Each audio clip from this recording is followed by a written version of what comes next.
পানি খান তো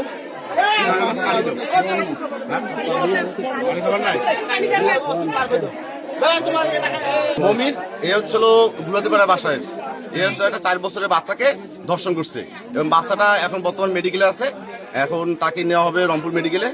আমার দাবি হচ্ছিল যে এইরকম কুলাঙ্গার ছেলের জন্য এর হাত পা কাটিয়ে নে একে রাস্তা নামে দেওয়া উচিত, যাতে এই ধরনের মানে কোনো ঘটনা যদি আর না ঘটে।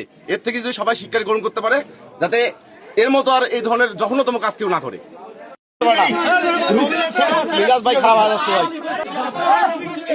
4 বছরের শিশু হচ্ছে নির্যাতন করছে, শিশু নির্যাতন হয়ে মামলায় ফাঁসি দেবো।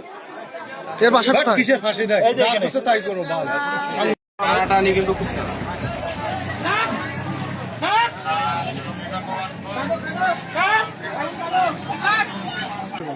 আরে সেই শিশু নির্যাতন করছে এটি আর কিছু না। ভালো যাবে